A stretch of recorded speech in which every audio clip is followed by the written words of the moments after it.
Hello everyone, and welcome to the fourth series of Labour Black Socialists and Socialism and Strawberries. Today we have got a wonderful activist called Delia Mattis, who will be talking about the campaigns that she's been working on in Enfield and Edmonton. So today's focus will be on an incinerator that has been causing issues in Edmonton. So today we're going to be hearing from Delia and finding out exactly what's been going on and ways that we can help as activists and change makers. So Delia, if you could tell us a little bit about yourself and how you came into BLM Enfield and your work that you've been doing in Edmonton, please. Thank you. Hi, Andrea, and hi, everybody. It's great to be here. So Black Lives Matter Enfield, after the uprising of Black Lives Matter, a group of us decided that we were going to set up our local group because we were concerned that the movement would just disappear without us achieving anything tangible within our own borough. So we thought it was really important to set up Black Lives Matter Enfield because obviously London is just so big. And obviously lots of areas decided to set up local Black Lives Matter groups, which is really important. And we are now working on a coalition of groups across the UK. So we meet regularly and discuss objectives for ourselves. So yeah, Black Lives Matter started. We've got a great core group of activists, which all local groups should have, all Black, because this is about Black lives and we have to be in charge of the campaign for our liberation. It has to be Black-led. So we have that in our organising group. You know, we focused on lots of different things. I mean, in short, it's anything for the betterment of the Black community is what we work towards. And one of the things that we do really, really well is work with organisations in Enfield that do work to support Black lives in some way. And one of our biggest collaborations, if you will, I have to shout out Enfield Caribbean Association, because we've started to really work closely together. They've got a big following and we work on a lot of things together. So the collaboration between Black-led groups is a really important one. It's a powerful allyship. And so when we write to organisations and authorities, it's not just Black Lives Matter. We act as an umbrella group for all of us, which is really positive. In terms of our campaigns, education is obviously key. You'll hear the line, Black history is British history. And of course, that is just a fact. So we have written to actually every school in Enfield to talk about that. And we've had some really good feedback from the schools and schools wanting to work with us, which is exactly what we'd expect. And we're going to do more of that and go back to the schools. It's been difficult though. That particular campaign in the last year has been very challenging because of COVID, and schools have hardly been open, or some years are at school and some years haven't been at school. So it's been really challenging, but that's one of our key campaigning objectives. So that will continue. We also want to focus on, you know, Black economy, Black business. That's where you find power. That's where you will build power in our community, is to look at the Black economy. And we'll do some more. All of these things have been very difficult in this last year because of COVID, but there is work going on behind the scenes. There's lots of young Black talent who want to start up their own business. It's just about finding, I'm going to an important meeting tomorrow about that. It's about finding the right support system for them and being involved in that. But also youth services, as we know, youth services have been cut. Definitely in the last 11 years, they've been cut drastically. And so what do our Black youths do? You know, what is there out there for them to do?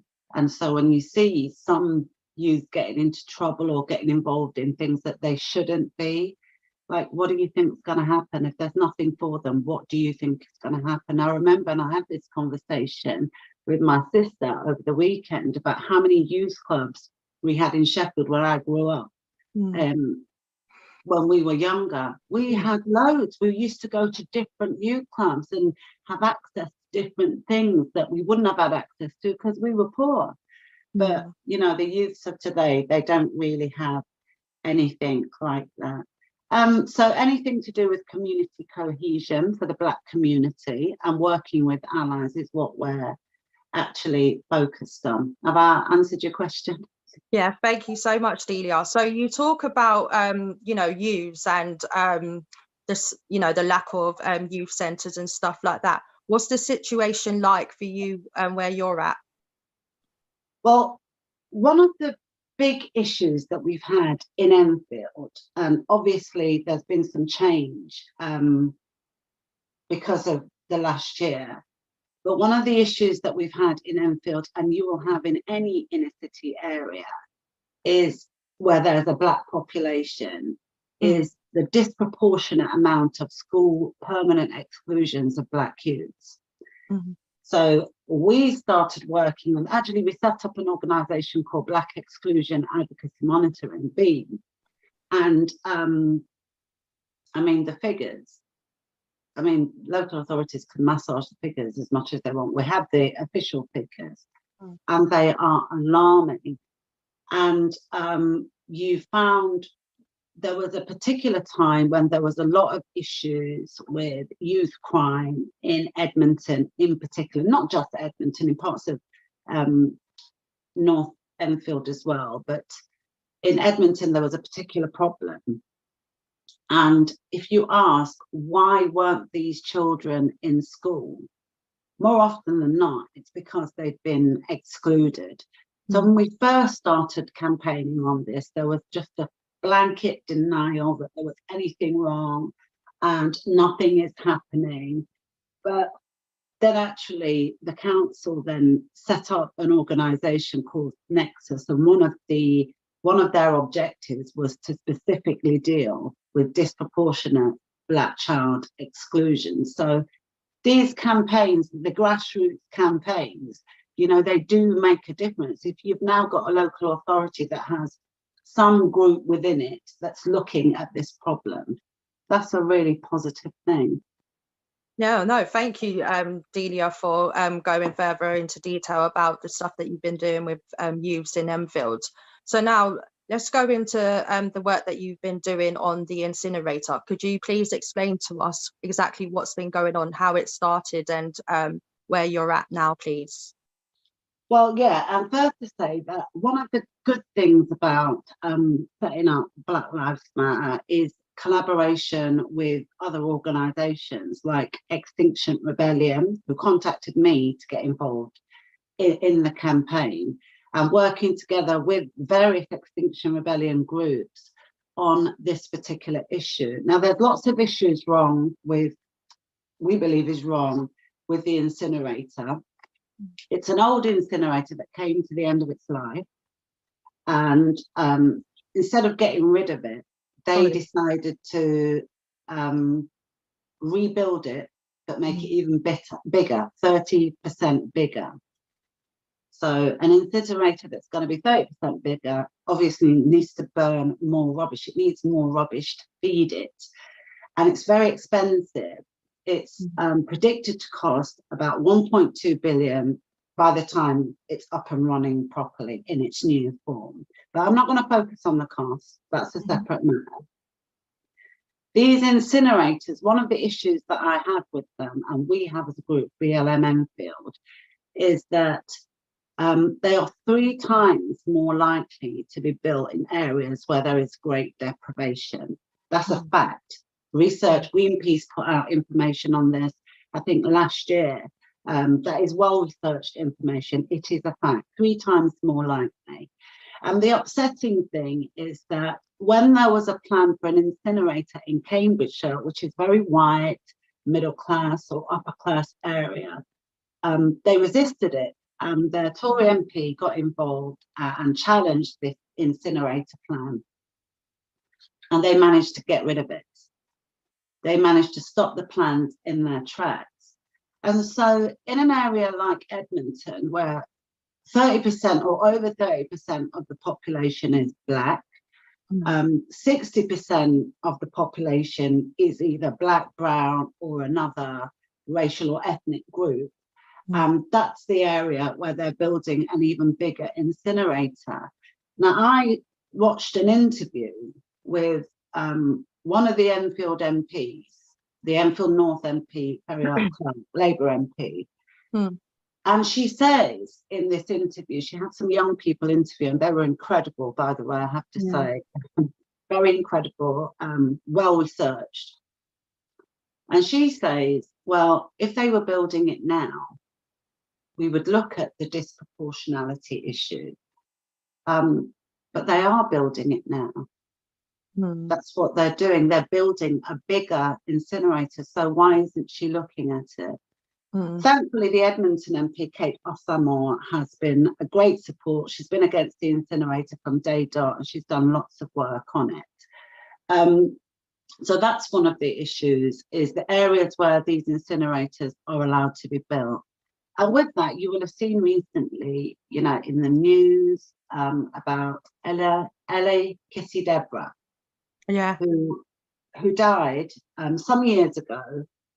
And the recent coroner ruling that air pollution played a significant part in her death. And her mother, Rosamond, has been an absolute warrior in campaigning on this issue.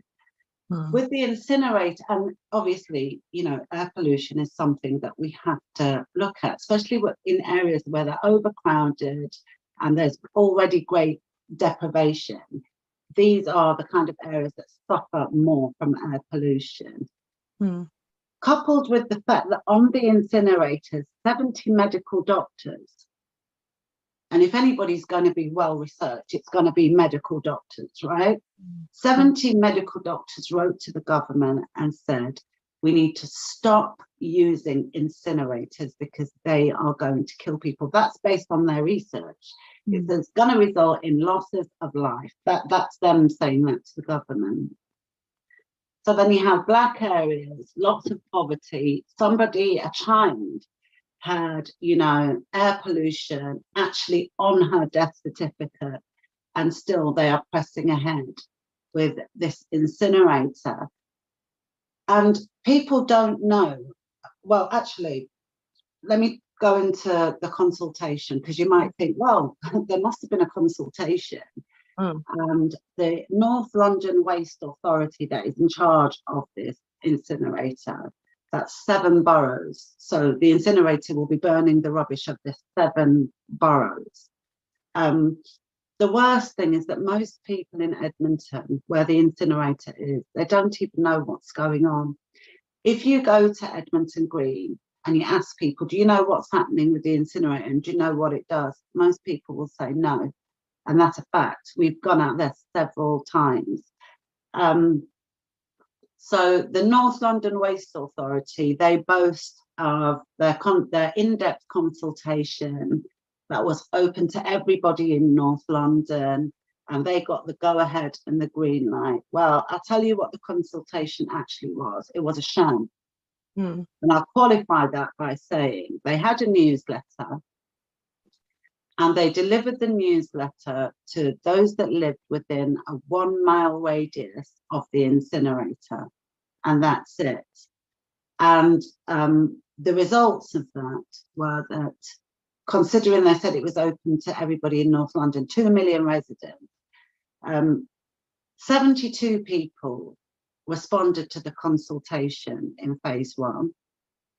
And 123 people responded to the consultation in phase 2, out of 2 million residents in all of North London. Now, we know that, you know, in areas where there's deprivation, those communities need more engagement. There needs to be more work to be done to engage with communities so they're actually aware of what is happening in their areas. If 72 people out of 2 million responded in phase 1, and 123 people out of 2 million responded in phase 2. I think I could qualify when I say that consultation was a sham, and that the North London Waste Authority did nothing to really communicate what was going on at this incinerator site. So can I just ask, so with all of those people, the 123, what were the what comments come out of it? So was it positive? Was it negative? Like, what were people saying from it? Do you know? I would have to access that information. I think some of them were, I think that most of them may have been positive, but I'm not sure. Don't quote me on that. I don't know. But I think those numbers kind of speak for themselves, because some of those numbers would have been staff who work at the local authority, you know, and I'm quite sure that was mentioned. So I think regardless of what the outcome was, you cannot have 123 people out of 2 million responding in phase 2 of your consultation out of 2. You know, it's ridiculous. Yeah, it is. And so the idea that there was in-depth consultation with the community is just a lie. It's an absolute lie. So in terms of the MPs now, what are they actually doing? Are they working together on this, or are, you know, obviously you've said that Kate is against it and the other MP is basically talking like it's not already happening. So what's going on in terms of the work they're doing now? And also, are the councillors involved as well? Has there been any involvement with them? Unfortunately, some of the councillors involved in Enfield that have been involved in the campaign around climate change in general. One of the main ones, she's resigned from the council because of bullying. So there are 2 people from each local authority on the North London Waste Plan. One of them, they've been held to account by their local Labour Party ward. And one of them said it's all controlled, it's all done by the council officers, they don't really have much say in it. And I think that's just cop out, and it's lazy. And are they prepared, with elections coming up, are they prepared to say that to the electorate? And the MPs that are involved, well, truthfully, most of the MPs that are against incineration are Tories, because we know that Ian Duncan Smith, who's the MP of Chingford, he has spoken out about it. So you've got Kate in Enfield as one of 3 MPs, but she's the only one that has spoken out about it. The interview that the Enfield North MP did was just ridiculous. It was a car crash of an interview, and she was basically just talking a load of nonsense. It was just a ridiculous interview. And it's online, you could go and see it for yourself. Just terrible interview. And the other MP for Enfield Southgate has just been silent, which is what we'd expect from him. So there's no like collective campaign from all of the MPs. But as I say, Kate has been vocal against it. She's raised it in Parliament. So far, she's supported the campaign. Black Lives Matter Enfield haven't written to her specifically from a campaigning point of view, but we already know that she supports our campaign, and we already know that she's against incineration. Okay. I would also like to add that the Edmonton CLP has just passed a motion calling for exactly what the campaign is calling for, to pause and stop the plans for the incinerator and to get back round the drawing board. And let's have a proper consultation and a discussion on what else we can use instead of an incinerator. Thank you, Delia. So in terms of the actions that you've just spoken about, how did the groups come together and decide what the demands would be in terms of the action taken and moving the campaign forwards? Well, last year, what happened is BLM Enfield used to protest in Edmonton Green the last Saturday of the month. And it just so happened that XR organised a protest on the last Saturday of the month. So we did a joint thing. They had it in the morning, we had it in the afternoon, and I spoke at that event. And I think it just kind of went down well with the both of us working together. And they decided to contact me and asked if we wanted to do this campaign together, which has actually been brilliant. So what we've decided is that we're, number one, there's a petition, and I have sent that to you. I hope you could promote that for us in some way. There's a petition that we'd like people to sign, and what we're doing now is a leafleting campaign. So we had a GoFundMe, which I sent that to you as well. We did a crowdfund so that we can do a proper leafleting campaign. So we're doing the job that the NLWA should have done. Where they didn't go out and properly consult the community, we are going to go out and consult the community and just make sure we raise awareness into what's actually going on. So as soon as we're out of lockdown, we'll be ready to start that. And we're asking that if you support our campaign, please go on our social media, Black Lives Matter Enfield, and excellent, thank you. Whoever has just shared that, please go on our social media, Black Lives Matter Enfield. Also, stop the Edmonton incinerator website. Stein website has they're hosting the petition and also the crowdfund as well. And if you want to write to the Mayor of London, or any of the councillors that are on the North London Waste Authority, there is a draft on the Stein website that you can use, and there's their email contact details that you could use as well. Oh, that's brilliant, Delia. So in terms of what the next steps are you all going into council, or or are you just basically waiting for these consultations after lockdown, and you're going to go from there? Did you say the first bit of them? You said, are we going into council? What does that mean? So are you going to have a council meeting on this, so like a full council meeting, or will you just wait for the consultations to start after the lockdown? Well, the consultation, the sham consultation, has already happened. We're asking for a proper one. But this time, what we want to do, instead of the council haven't been very responsive to this campaign. So now we're getting the community involved. So the objective now is to raise awareness across Enfield, but focus in the first phase on Edmonton. So everybody in Edmonton that lives in Edmonton is going to get a leaflet. We're gonna leaflet, the whole constituency, and then we'll move on to the rest.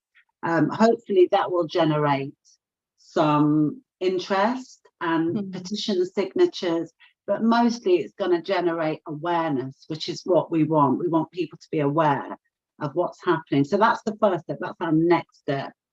From there, would we ask for a meeting with the council? Well, let's see what the feedback is from our community, and let's see what they would like us to do, and we'll take the lead from people. Yeah. So in terms of what activists outside of Enfield can do, tell us what we can do to support this campaign, please. Number one, please sign our petition. It's really important that, and it has a lot of information on there. It's really important that we raise awareness, and it's really important that we get some support. Number two, when we start our leafleting campaign, we'll have support from XR Waltham Forest, who have been working with XR Islington, XR Haringey, but we want all kinds of grassroots activists to come and help us leaflet the constituency and the borough. It's really important. When we're dealing with industries like the incinerator industry, these are powerful people that have lots of money at hand, to put forward their misinformation campaigns using the media. We're just grassroots. So we need grassroots people to come and support us on the streets, on the doorstep, and get this information out there. Yeah, so you've just brought up misinformation. Could you go through what has been coming out recently in regards to Enfield, please? Well, one of the things that they do is they use these nice, very impressive words to describe incinerators. So they use words, and they've got money for advertising, so they use words like energy renewal facility, which sounds great, doesn't it? It sounds absolutely fantastic. You would be drawn into something like that. But the truth is, it's an incinerator and it burns black and orange bin rubbish. And we all know what goes into black and orange bins. And when we talk about particulate matter that comes out of incinerators, these are like microscopic, like dust that comes out of the burning of this rubbish, and it can travel for hundreds of miles, which is another reason why, you know, the in-depth consultation, as they call it, in a 1 mile radius was just a complete sham.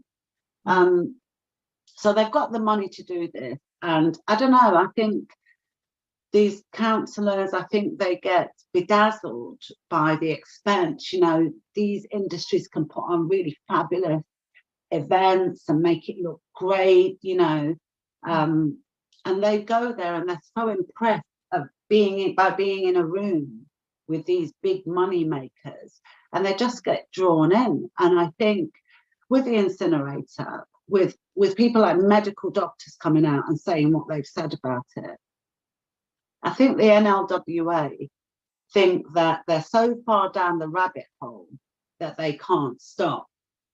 And it's a real shame that that's the attitude of them, because the choices shouldn't be, we can't use landfill, so let's have an incinerator that's going to kill people. That shouldn't be the choice. Now, landfill, we know that that's not a sensible option for getting rid of rubbish, but let's look at what is being burned. 80% of that rubbish that's being burned is recyclable. So should we not be doing more to promote recycling? Should we not be doing more to get that message out? I've got people on my street that don't recycle. You can see that they're not recycling. Should we not do more to educate people around that? Let's spend the money on that, because, you know, the fact of the matter is we're losing the planet.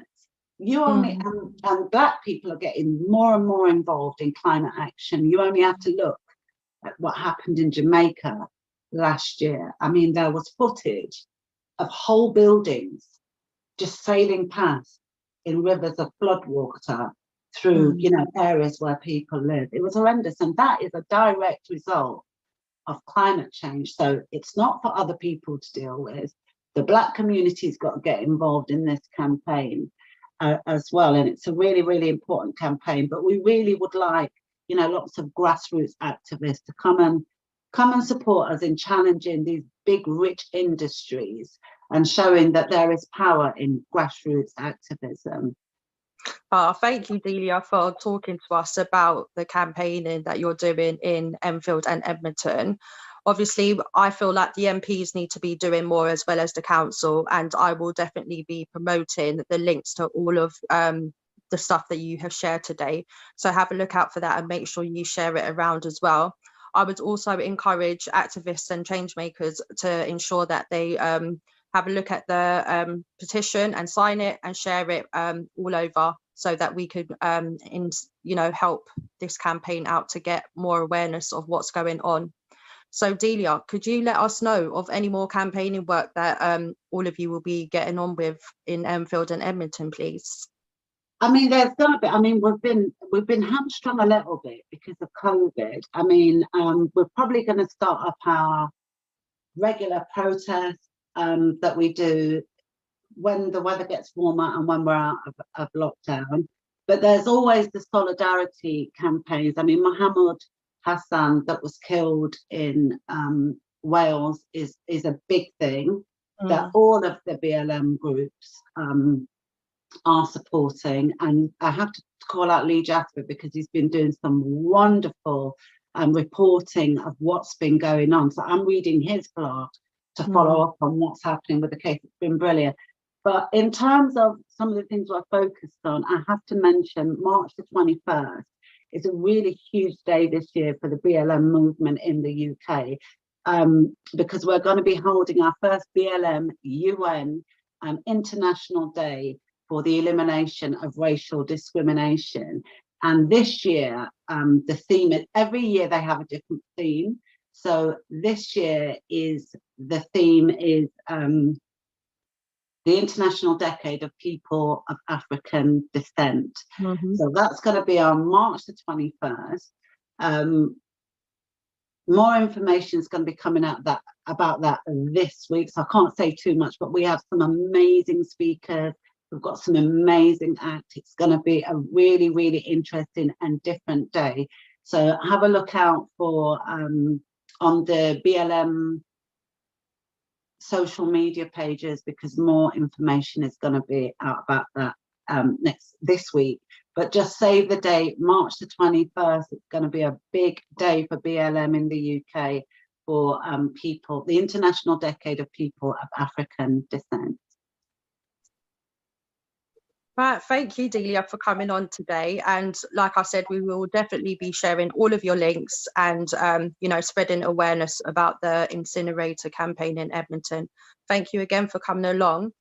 And now I am going to be passing over to Ekua, who will be talking about the Labour Black Socialist campaign strike and what's been going on so far.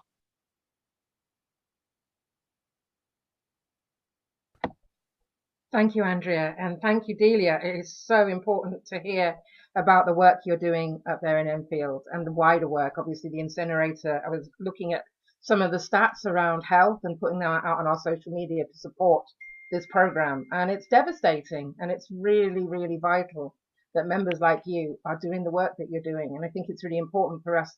I think in terms of Labour Black Socialists, we are all about activists in our communities, as well as shaping the Labour Party. We see the two things being integral, and that's a lot about what this campaign is. Now, I haven't done the same sort of roundup of stats that I did the last time. What I was really interested in terms of where Labour... I know. Andrea likes to see my little screenshots of what we've been up to, and I'll do that next week. I just... It will happen. What I have been doing and putting on social media is looking at some of the other motions that Labour Black Socialists are promoting at the moment to sort of support the issues that we're talking about. But I don't have the visuals. I think I might have some, but not as organised as usual, rushing from one thing to the other. But so we obviously the stuff that we've already talked about, the black homelessness motion that's going through, that's being supported. But more recently, and I want to make sure that we know that's live. Let me just look at our Instagram so I can tell you what else we've been looking at. So we're looking at the delay in the Ford inquiry. That's quite a burning issue for at the moment. It's been delayed indefinitely. And we've got some question marks. We're putting some motions together. So if people want to get in touch, I think this is really about this opportunity to follow our social media, find out what we're talking about. But we also have motions, so you can get in touch with us at labourblacksocialists@gmail.com, and we can share the motions that we're putting together. We've also done one looking at poverty, in particular, how it impacts on working class communities across the country and where black communities fit within that. Trying to think what else is listed. It's not as fun. I much prefer it when I can just bring up images. I could have a look for our Instagram account. I haven't got it ready. Would you like to see what we're saying at the moment? Yeah, go on. Okay, well, I'm going to just stop video. You can talk to the audience while I go and sort that out. Okay. Well, as we're waiting for Ekua to come back and fill us in on what's been going on, I guess I can talk about what will be happening next week. We will be having a wicked guest coming on, and it's Luke from Labour, Gypsy, Roma and Travellers Group. He'll be coming on and discussing the campaigns that they are currently working on, and he will also be telling us more about the GRT community and the things that they've been going through COVID and things that they've been going through in terms of fighting for the Holocaust to be added to the curriculum, because up to 500,000 to 1.5 million Gypsy Roma traveller people were actually killed during this time period, and it's not taught in the curriculum. So Luke will be discussing this, and yeah, he'll pretty much be discussing Normandic travellers as well, and the issues that they've been facing before and after COVID. So let's see if Akuwa is ready. I think I am. Let me just come back into here. So just going to give us a little snippet, because not everything is live. So I have to come back here to and share screen. Lovely. So that's really about encouraging people in between the shows, and it's really great because you're bringing in live action activity that's happening that our Black members and others are carrying out in the community. So as I said, really wanting to know whatever happened to the Ford inquiry. So people, follow our social media, follow us on Facebook, follow us on Twitter, and follow us on Instagram. It's very visual. So what else have we? This is another area that I know we're looking at supporting emotions around, which is about the Indian farmers' struggle. Yeah. And so hopefully at some point in the future, we might be able to bring somebody in who can give us some insight. Oh, definitely. Yeah, there's some really interesting actions happening around the world actually on this issue. What else are we on? So this is more things that we've done to highlight the issue of the the Indian farmers. This was a post we did to sort of highlight what was going on in terms of Black women and homelessness. So that was also it linked in with the work that we did around DV, the domestic violence, and around the work that we did around vaccinations. So really, if you want to know where the backup information, we'll always put the links, and we'll put a link to Delia's campaign up in Edmonton and Enfield on our social media. It's the place to go. And that is that for now. Right, well, thank you, Akuwa. And as I said before, our next show will be on Labour Gypsy Roma Travellers, and I am literally so excited for this show. So hopefully you will all join us next week. Thank you for joining us this week, and please look out for the links and the fundraiser and petition for the incinerator campaign in Edmonton. So thank you again, and we will see you next week.